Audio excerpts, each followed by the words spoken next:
I still can't believe everything that happened to me last month.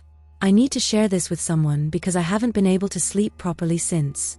I have been a nurse for 5 years and have always worked in home care, taking care of patients in their homes. I never had any problems. I was always very professional and dedicated. In January, I took on a case that seemed simple, caring for Mr. Harris, a 78-year-old man who had recently suffered a stroke. As he lived alone in an old house in the Beacon Hill neighborhood and needed 24-hour care, I accepted the proposal to temporarily move there. The salary was very good and I could save the rent on my apartment.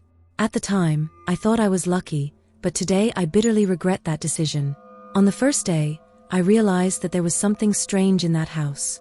It wasn't just the musty smell or the old decor that bothered me, it was a bad feeling that I couldn't explain. Mr. Harris was bedridden in the second-floor master bedroom, a large, dark room with heavy solid wood furniture. He could barely speak because of the stroke, but he made a point of warning me one thing: never under any circumstances should I open the nightstand drawer next to his bed. He repeated this 3 times, with great difficulty, pointing to the furniture with a shaking hand. At the time I thought that was a bit exaggerated, but I promised that I would respect his request. After all, we all have our secrets and privacy, right? Little did I know that this drawer would change my life forever. During the first few weeks, everything went normally. I had an established routine. I gave medicines at the right times, helped with food, did hygiene and monitored vital signs. Mr. Harris wasn't very communicative, but he wasn't much trouble either. At night, I slept in the room next to his, always with the door open to hear if he needed something. It was on one of those nights that I started to notice something different. It was always after midnight, a strange noise coming from his room, as if someone was dragging something very slowly. At first I thought it was him moving in bed, but the sound was different. It seemed to come from the direction of the nightstand. When I went to check, I found him sleeping and everything seemed normal, but the smell. It had a strange odor that I had never smelled before. The smell got stronger and stronger as the days went by. It was a mixture of something rotten with a sweet and sickly scent, difficult to explain. I started to notice that it was more intense near the nightstand. I looked everywhere for any dead rats or spoiled food that could be causing that odor, but I found nothing. The scary thing is that Mr. Harris seemed more agitated during the night. He mumbled incomprehensible things and sometimes called her Eleanor, which I later discovered was his dead wife's name. One particular night, he had a very bad coughing fit, and as I helped him sit up, I noticed that his eyes were fixed on the bedside table, with an expression of pure terror. That left me very disturbed. What terrible secret could be kept in that drawer? Last week, something happened that made me lose sleep for good. It was around 3 a.m. when I woke up to a different noise. It wasn't the usual dragging, but rather the sound of something beating rhythmically, as if it were coming from inside the nightstand. I got up shaking and went to Mr. Harris's room. When I walked in, I swear I felt a presence behind me, as if someone was watching me. The smell was unbearable, and for the first time, I noticed that there was a dark stain spreading on the wall behind the furniture. Mr. Harris was awake, sitting up in bed, staring at the nightstand. When he saw me, he started to mumble something desperately, pointing to the drawer. I approached him and managed to understand a few words. "Eleanor, sorry. Letter. You need to know." That night, I couldn't sleep anymore. I tossed and turned in bed, thinking about all the strange things that had happened so far. The sound of the knocking had stopped, but the smell was still strong, now entering my room too. I started researching the house and Mr. Harris on the internet. I discovered that his wife, Eleanor, had died exactly 15 years ago, under mysterious circumstances. Newspapers at the time said she had suddenly disappeared, and weeks later, her body was found in a nearby river. The police investigated the case, but never found conclusive evidence of murder. Mr. Harris always maintained that she had gone out to visit a friend and never returned. As I read this news, I felt my stomach drop. Something told me that that drawer held the truth about this mystery. I couldn't take that situation any longer. The next night, after Mr. Harris finally fell asleep from the medicine, I decided to open the drawer. My hands were shaking so much that I could barely turn the key I had found hidden under his mattress. When I pulled out the drawer, the smell that came out of it almost made me vomit. Inside was an old wooden box, and next to it, a yellowed envelope addressed to Eleanor. The letter was closed with a red wax seal, but it looked like something dark was leaking around the edges of the envelope. I picked up the letter carefully, and when I turned it over, I almost fell back. It had stains that looked like dried blood and a handwritten date, March 15, 2009, exactly the day Eleanor disappeared. With my heart racing, I broke the seal and began to read the letter. My eyes couldn't believe what was written there. It was a detailed confession of how Mr. Harris had killed Eleanor after discovering an alleged betrayal. The worst part was not just the description of the crime, but what he had done afterwards. The letter revealed that he had kept a souvenir of her inside the wooden box as some kind of macabre trophy. My hands were shaking so much that I dropped the letter on the floor. When I bent down to pick it up, I heard a noise coming from the bed. Mr. Harris was sitting up, looking at me with wide eyes. But it was no longer the look of a weakened elderly man. There was something devilish in that look. What happened next is still confusing in my mind. On impulse, I opened the wooden box, and the horror of what I saw inside will haunt me for the rest of my life. It was a decomposed human finger, with a golden wedding ring still attached to it. The smell that had disturbed me for weeks was coming from there. I dropped the box on the floor, and when I looked back at the bed, Mr. Harris was trying to get up, something he hadn't been able to do in months. His legs were shaking, but he kept looking at me with that scary look. Suddenly, the lights in the room started to flicker, and I could have sworn I saw a female silhouette standing in the hallway. The smell became so strong that I started to feel my vision blur. I don't know how to explain how I got the strength to run from that room. I stumbled down the stairs, grabbed my bag and ran out the front door without looking back. I drove to the nearest police department and told the police everything. When investigators went to the house, they found Mr. Harris dead in bed. The medical report said he had another stroke, but the strangest thing is that they found neither the letter nor the box with the finger. The nightstand was there, with the drawer closed, completely empty. The police have reopened the case of Eleanor's death, but so far they haven't found anything to prove my story. I know I sound crazy saying this, but I swear to all that is holy that every word is true. It's been a month and I can't go back to work as a nurse. Every time I close my eyes, I see that devilish look in Mr. Harris's eyes and I smell that horrible smell. I have constant nightmares about Eleanor's silhouette in the hallway, and I always wake up at the same time, 3 a.m. The worst thing is that the smell didn't come out of my clothes that I was wearing that night. I've washed it several times, but it seems to have gotten stuck. Last week I decided to throw everything away, and when I was separating things, I found something in the pocket of my coat. It was the gold ring, the same one that was on my finger inside the box. I panicked and threw it out my apartment window, but the next morning it was back, on my nightstand. I decided to write this story because I can't bear to keep it alone any longer. I've always been a skeptical person. I never believed in horror stories or supernatural things. But after what happened in that house, I'm not sure of anything anymore. The police continue to investigate Eleanor's case, but I know they will never find proof of what really happened. Sometimes I wonder if I did the right thing in opening that drawer, if I shouldn't have respected Mr. Harris's warning. Now it's too late. The ring keeps appearing on my nightstand every day, no matter how many times I try to get rid of it. And every night, when the clock strikes 3 a.m., I hear knocks coming from the furniture drawer, as if someone or something wants to get out. Running has always been my escape valve, especially after a busy day at the office.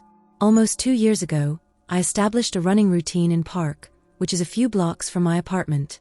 It's a quiet, well-lit and well-crowded place, which makes me feel safe even when running at the end of the day. I usually get there around 7:30 p.m., do about 3 complete laps of the main track, which is approximately 2 kilometers long. During all this time, I ended up meeting the familiar faces, the other regular runners, the dog owners who always walk at the same time, even the street vendors who hang out near the gates. So when I started to notice that strange figure always in the same place, something started to bother me deeply. It was about 3 weeks ago that I first noticed this man sitting alone on one of the benches furthest from the main track.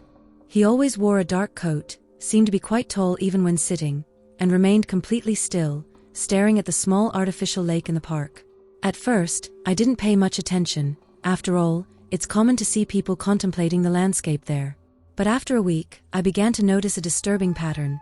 He was there every day on the exact same bench in the same position, with the same dark coat. It didn't matter if it was hotter or colder, if it was raining or sunny. And the strangest thing, I never saw him arriving or leaving. He was simply there when I started my run and continued in the same place when I finished. I started paying more attention to that mysterious figure during my daily runs. Something about his presence made me deeply uneasy, but I couldn't explain exactly why. It was like there was a heavy energy, a feeling that something was wrong. The most disturbing thing was that despite passing by that bench 3 times during my run, I could never fully see his face. Sometimes I tried to slow down my running pace a little to get a better look at him, but even when I went more slowly, the shadows of the trees or the angle at which he held his head always seemed to hide his features. I started talking about it to other park goers, but strangely no one seemed to notice it as much as I did. Last week, after days of feeling increasingly uncomfortable with that presence, I made a decision that I deeply regret today. It was a Tuesday, and as I was running, I noticed that there were fewer people than usual in the park, probably because of the rain forecast. When I was completing my second lap, I decided it was time to satisfy my curiosity. I took a deep breath, slowed down, and as I passed his bank, I veered off the main road. My heart was beating fast, not only from the race, but mainly from nervousness. I approached slowly, trying to look natural, like I was just resting. As I got closer, I felt my stomach sink and my legs go wobbly. Something told me to turn around and get away as quickly as possible, but my curiosity was stronger. It was when I got within 2 meters of him that my blood ran cold. The man remained perfectly still, but now I could see clearly. Where his face should have been, there was just nothing. It wasn't a mask, it wasn't makeup, it wasn't a trick of lighting. It was as if that part simply didn't exist, like a blurry photo or a defect in reality. I stood still, feeling an intense cold run down my spine and my hairs stand on end. I wanted to scream, but my voice wouldn't come out. I wanted to run, but my legs wouldn't respond. The worst thing was that, even without having eyes, I could feel that he was watching me. It was such a strong and disturbing sensation that it made me feel instantly nauseous. I don't know how long I stood there, but when I finally managed to move, I ran away as fast as I could, without looking back. I ran home as if my life depended on it, ignoring my tiredness and shortness of breath. That night, I couldn't sleep. I tossed and turned in bed, sweating cold, reliving that disturbing scene every time I closed my eyes. The next morning, still shaking, I decided to search the internet about strange events in the park. That's when I found news that made my heart almost stop. 3 months ago, a man had disappeared in that region. The photo of the missing person showed someone tall, wearing a very similar dark coat. The last time he was seen was right near that artificial lake. After this scary discovery, I didn't run for a few days, making excuses not to go to the park. But curiosity began to consume me, and I needed to know if it had been real or if my mind was playing tricks on me. So one Thursday, I got up the courage and went back to the park, this time earlier, when there was still plenty of daylight. My hands were shaking as I walked towards the lake area. When I got close to the bench, he was there again, in the same position as always. This time I kept a safe distance and grabbed my phone to try and take a photo. I needed some proof that I wasn't going crazy. But when I looked at the photo on the screen, my stomach dropped. Where the seated figure should have been, there was only a dark blur, as if the image was corrupted only in that specific spot. Trembling, I decided to post about this experience in a local group, without many expectations. To my surprise, several people started commenting reporting similar experiences. One woman said she had also seen the faceless figure while walking her dog, but thought she was hallucinating and had never told anyone.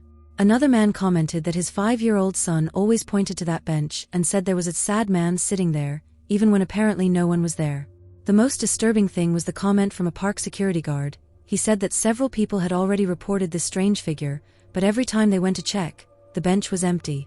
However, security cameras occasionally captured a dark silhouette there, even at times when the park was closed. Things got even stranger the following week.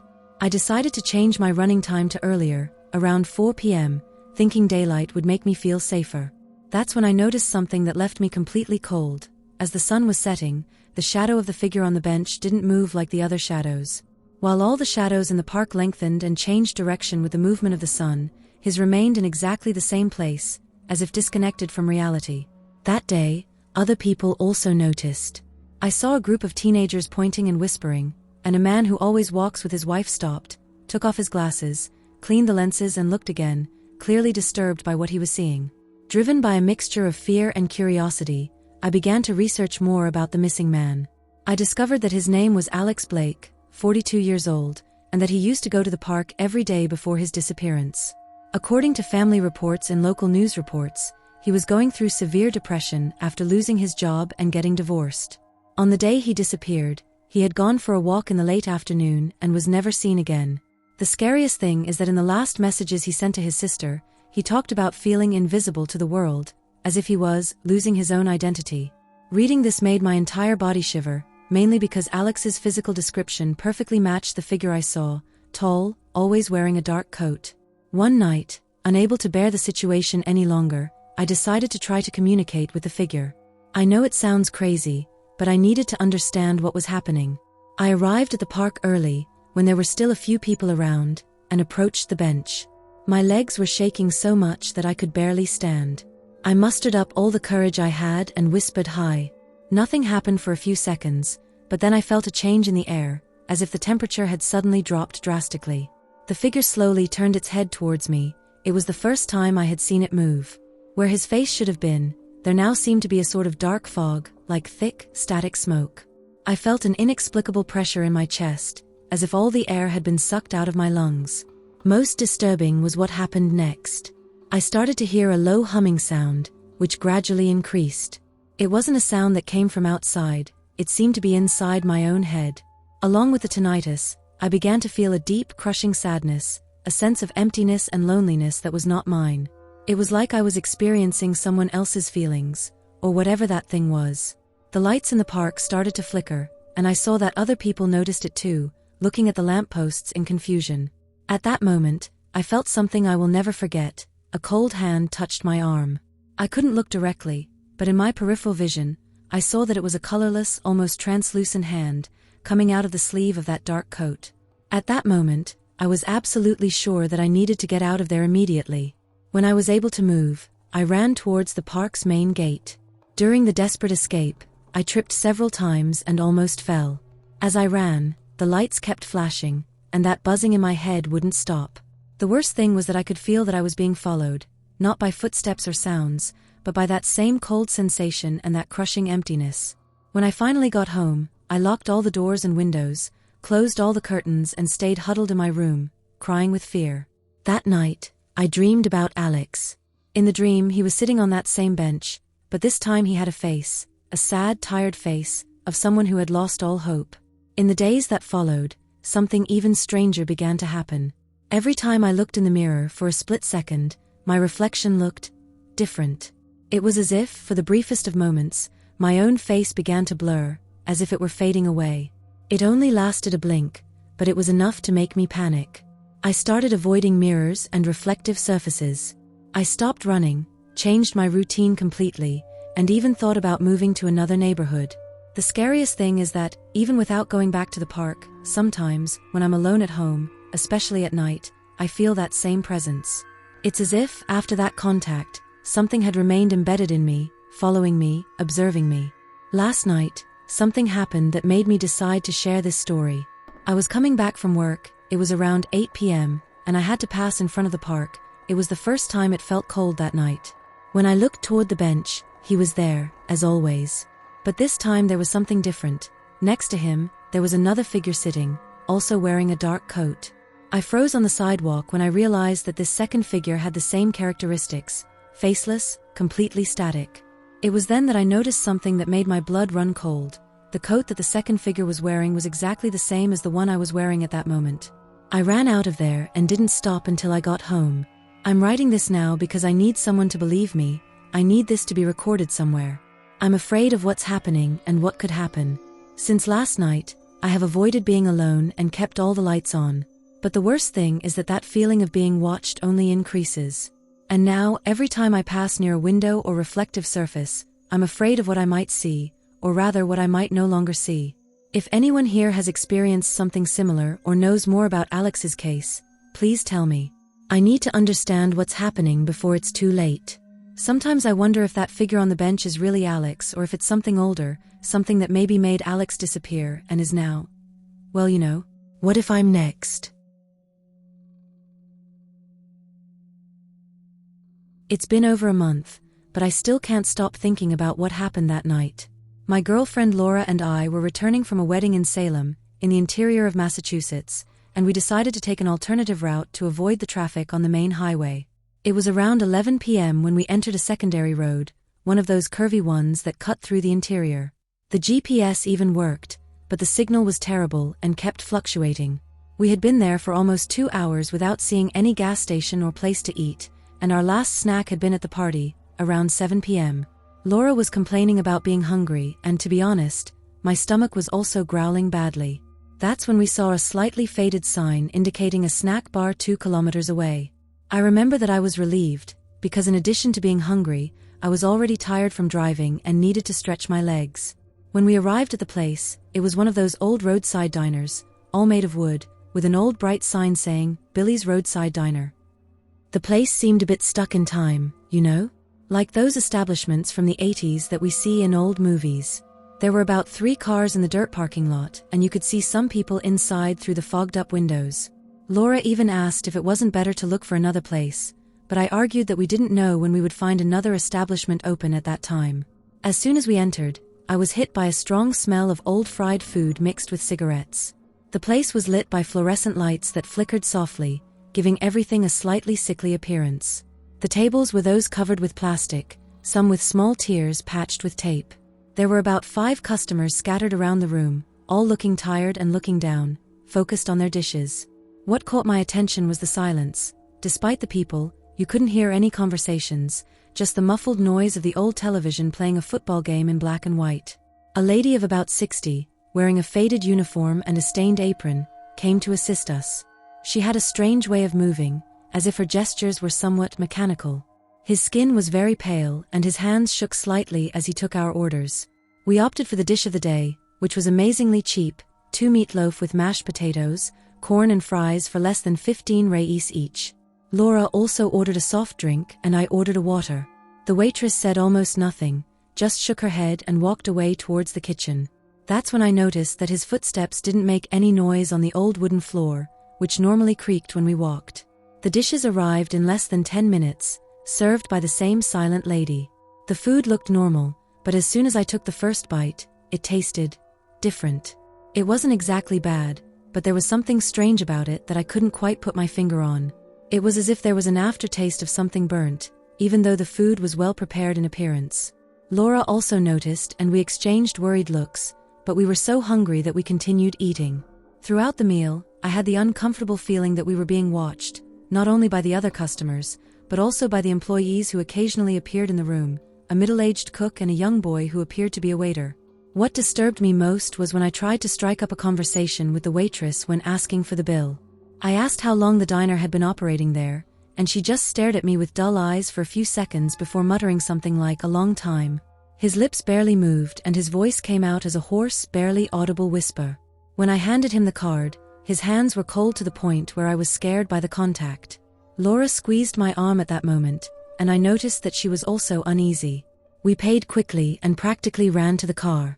Only when we were on the road again did we comment on how strange the whole place had been, especially the people.